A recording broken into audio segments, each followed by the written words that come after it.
Aujourd'hui, en ce deuxième podcast, on va décortiquer la voix du légendaire chanteur de Led Zeppelin, Robert Plant. La voix haut perché de Robert Plant nous donne la chair de poule. Sa particularité, c'est sa facilité à improviser dans ses chansons. D'un soir à l'autre, dans ses spectacles, il peut improviser autant des paroles ou des mélodies différentes avec une aisance incontestable. Robert Plant, il est né en Angleterre, puis il a rejoint les New Yardbirds, qui était le groupe à Jimmy Page, en 68. Il fallait qu'il finisse les contrats parce que Jimmy Page jouait dans les Yardbirds. Fait qu'il avait dans son contrat de finir une série de spectacles, puis tout de suite après, le groupe devenu Led Zeppelin, puis ils ont enregistré leur premier album éponyme en 1968.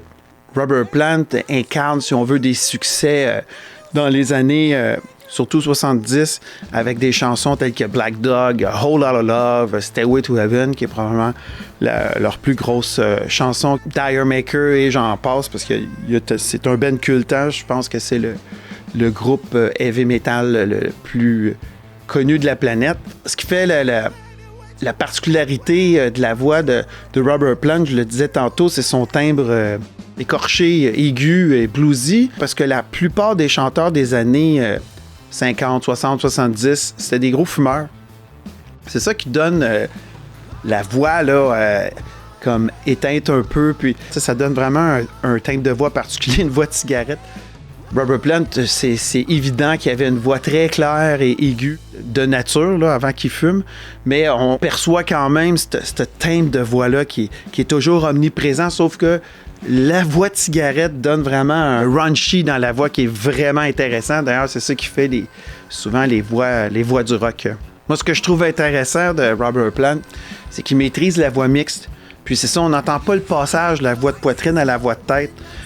J'ai pas d'exemple comme tel en studio. Ben, c'est sûr qu'il y en a plein, là. C'est juste que ça me vient pas à l'idée.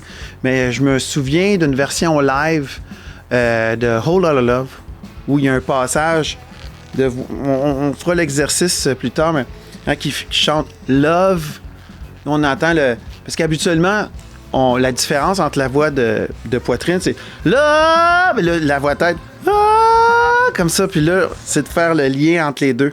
Puis on regardera ça ensemble plus tard. Par contre, le potentiel de Robert Plant s'est effrité avec les années à cause des abus de drogue et d'alcool probablement, ou des tournées que c'était assez difficile de se promener partout dans le monde, à faire des concerts à répétition. Son plein potentiel était de 68 à 73.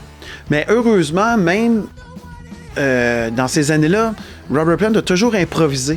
Lors des spectacles, même quand sa voix est en son plein potentiel, mais il changeait les mélodies constamment. Là, fait que que ce soit par exemple Dazed and Confused ou bien I Can't Quit You Baby, Since I've Been Loving You, plein de versions différentes. Je pense qu'il y a autant de versions que de spectacles qu'ils ont fait. C'est juste incroyable. C'est vraiment un band qui improvisait, puis naturellement, il y avait des soirs que c'était meilleur que d'autres, là. Mais en général, moi, je suis toujours surpris. Là. Il s'aventure dans des lignes mélodiques, terrain inconnu, mais c'est toujours aussi bon, là, avec une aisance incroyable. Là. Probablement que Robert Plant a appris ça de ses mentors blues, hein, parce que c'est typique du jazz ou du blues d'improviser. Fait que c'est quand même c'est un mélomane, mais c'est un musicien aguerri. Robert Plant, il joue très bien aussi de l'harmonica.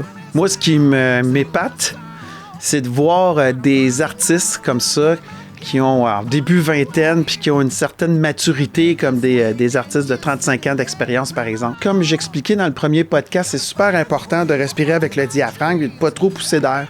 Si on pousse trop d'air, surtout lorsqu'on est haut perché vocalement, les cordes vocales se resserrent, puis c'est difficile au niveau de l'air. Donc, c'est super important d'être détendu puis de prendre son souffle et de ne pas pousser trop d'air en chantant. J'ai décidé comme premier exercice de vous montrer un extrait de Black Dog, parce que ça donne déjà le topo du registre de Robert Plant, comment il place sa voix dans la voix mixte. Puis il prend sa respiration, évidemment, dans le diaphragme, puis il place sa voix dans le masque. Les chanteurs de rock, les ténors, souvent, pour ne pas forcer de la gorge, ceux qui maîtrisent la technique vont placer leur voix dans le masque. Puis je pense que Black Dog est vraiment un bon exercice, un bon exemple de qu'est-ce que c'est. Bon, on va se donner un La.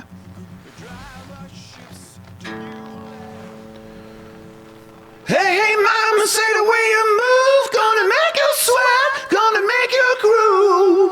Alors, comme je disais plus tôt, c'est ça, la voix, elle se trouve à être dans les cavités nasales. Parce que lorsqu'on fait... hey, hey, c'est... c'est vraiment, tu diriges ta voix ici, là. Donc, je le fais tranquillement, c'est... Hey, hey! Donc, si je fais la phrase... Hey, hey, mom! Là, tu vois que ça se passe vraiment ici, là. Hey, hey, mom, say the way you move! Puis là, si je pousse trop d'air, parce que là, je suis assis, c'est pas évident, je vais être obligé de reprendre mon souffle.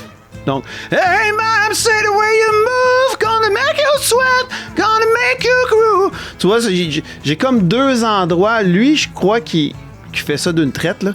Hey, mom, say the way you move, gonna make you sweat, gonna make you groove. Mais moi, j'y arrive pas de le faire en une traite. Là. C'est hey, mom, say the way you move, gonna make you sweat. C'est ça, fait que je manque de souffle. Fait que si je le fais d'une traite, ça va donner hey, mom, say the way you move, gonna make you sweat, gonna make you groove. C'est ça, je termine mon groove avec une voix de tête. Mais, c'est ça, là, il y a aussi le facteur de santé à travers ça. Lorsqu'on est jeune et la voix les cordes vocales sont toutes fraîches, si on veut, on n'a pas trop de misère à faire ça d'une traite. Ça dépend de ton souffle, ça dépend de ton cardio. Moi, dans mon cas, en tout cas, je suis obligé de le faire en deux parties. L'important, c'est vraiment que tu diriges ton son ici. Hey, mom! Comme ça. Puis tout le reste. Say the way you move, gonna make you sweat, gonna make... C'est vraiment là que ça se passe. Je vais prendre comme exemple la chanson Going to California. Il se trouve à avoir deux niveaux de difficulté dans celle-là, parce que la voix est assez clean et ça chante assez bien, mais il y a un bout où est-ce que la voix descend. On va chercher un La, puis pour un ténor, il faut que la voix soit bien placée. Et lorsqu'on tombe dans les notes basses, par exemple, il faut aller chercher notre voix de tête. Hein, c'est une voix basse de voix de tête. Never, c'est... Ride a white man, the footsteps of dawn, trying to find a woman who never been born. Donc ton born, il se trouve être placé ici toujours dans la voie des cavités nasales. Encore, pour placer pour que ton son il soit vraiment bien dirigé, parce que sinon, on risque d'être dans la gorge. Et l'autre chose qui est bien important, c'est que on a tendance, quand on chante bas, à descendre le menton, c'est plutôt le contraire, il faut plutôt le monter. La même chose, quand on fait des notes hautes, on a tendance à descendre, à monter le menton, et c'est le contraire, il faut plutôt, je veux dire, pas nécessairement le descendre, mais rester la tête droite, les non pas faire monter la tête quand on monte les notes, là. C'est super important. Donc, c'est typique, tous les chanteurs, les ténors, pour placer la voix, ça se passe vraiment, je me répète toujours, mais ça se passe vraiment dans le masque. C'est là que tu places ton son sans forcer de la gorge. Je vais prendre par exemple, encore Going to California. Lorsqu'il fait le bout, lorsqu'il fait le bridge...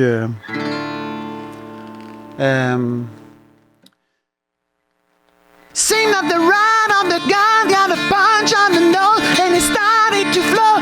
Think it might be sinking.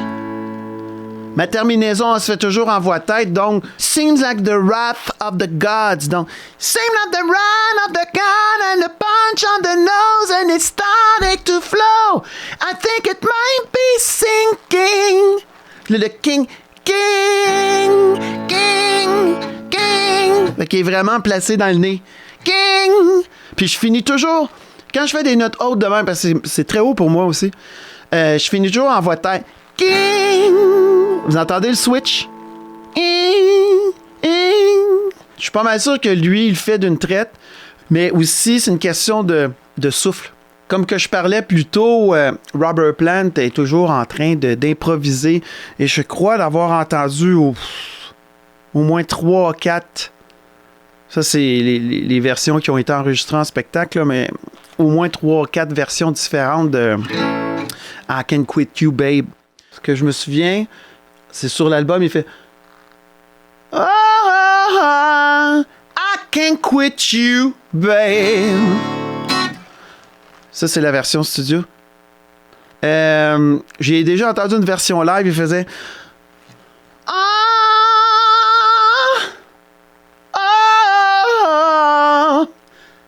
can't quit you, babe. Tu sais, encore. I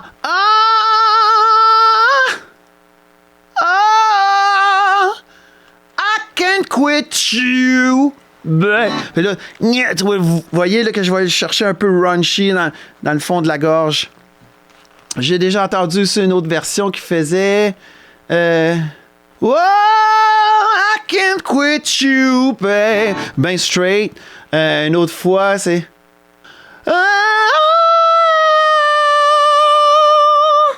I can't quit you, babe.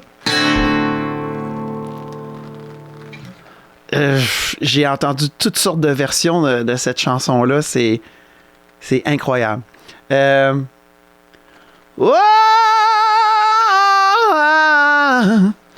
I can't quit you, babe. En tout cas, c'est un blues, donc il y a place à interpréter de toutes sortes de façons. Puis c'est ça qui est le fun avec Robert Plant, c'est que il y a place à improvisation. On peut même sortir un peu du cadre des versions que Robert Plant a faites. L'important, c'est vraiment d'aller chercher le spirit, le soul, la façon que Robert Plant chante. J'ai aussi Whole Lotta Love.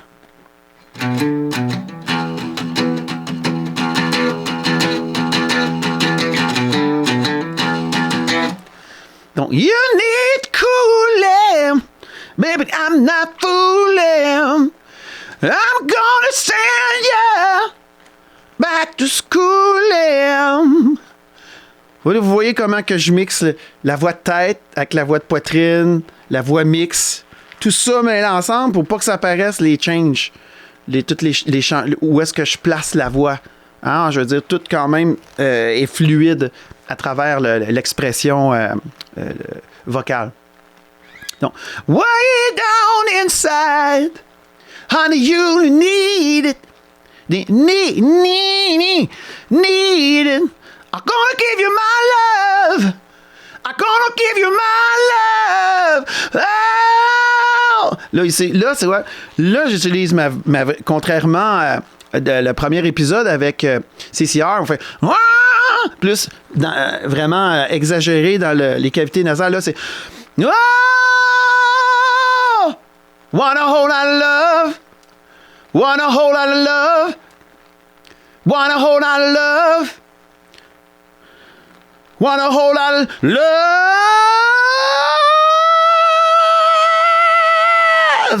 Lorsqu'il prononce le love, comme j'expliquais tantôt, il fait vraiment un passage de la voix de poitrine, voix mixte, voix de tête.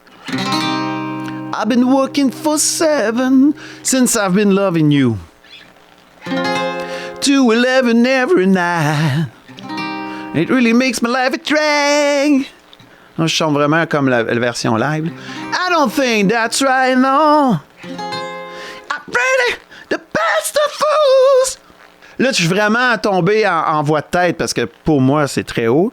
Lui, je crois qu'il est en voix mixte, cette partie-là. Robert Plant, qui a vraiment une voix plus haute que moi.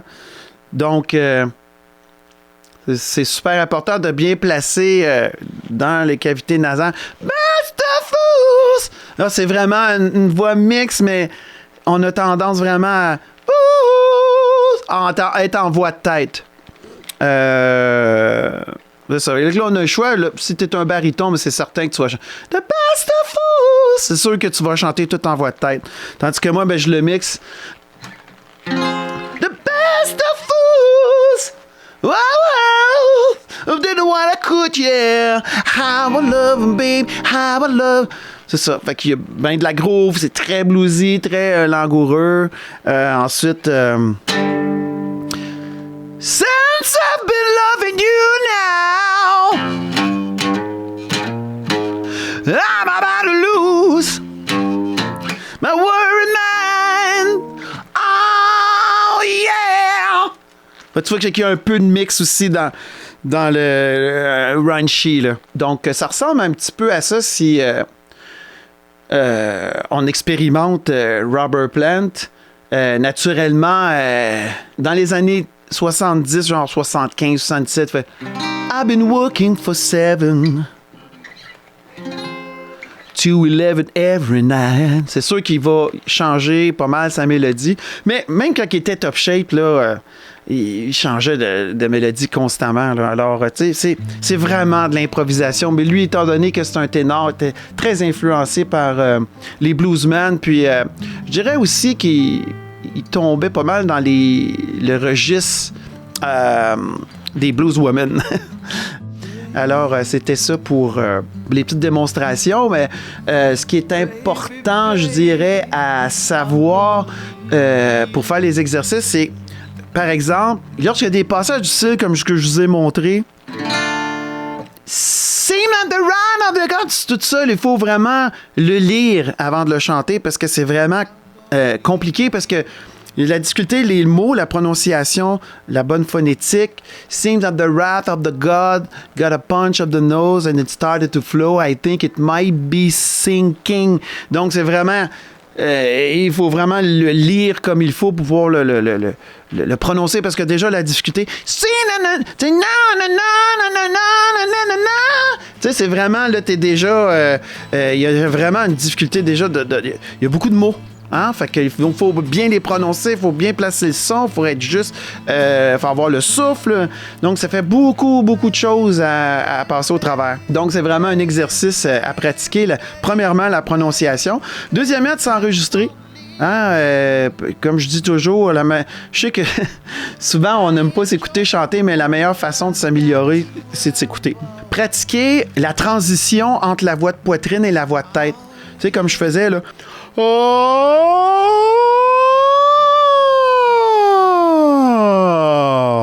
Donc, pour être super smooth quand on fait la transition, la difficulté, c'est de redescendre. Donc, pour monter... Oh! Donc, faut pas que ça paraisse. Donc, ça, c'est un bon exercice. Sinon, ben, c'est d'y aller vraiment... C'est d'en écouter, d'écouter beaucoup de blues. Parce que Robert Plant, là, maîtrise l'art de l'improvisation. Alors, j'espère que vous avez aimé l'approche de ce podcast Rock Your Voice. Fera plaisir de vous rencontrer. Je chante dans la formation CCR Reborn. Puis, on est en spectacle au mois de février 2026 à Val-d'Or, au Théâtre Télé-Québec. Donc, le 4 février et le 5 février, on est au Théâtre du Cuivre à Rouyn-Noranda. Donc, évidemment, le message est lancé surtout aux gens de l'Abitibi. Puis, on vous invite à liker notre page Facebook, évidemment, CCR Reborn, et à visiter notre site web Production Comanche. Puis, au prochain podcast, on va parler du chanteur du groupe légendaire canadien rock progressif Rush. Donc, Geddy Lee qui joue de la basse en chantant. C'est pas évident d'imiter son style. Alors là-dessus, je vous dis que Dieu vous garde. Chantez avec passion, sans modération.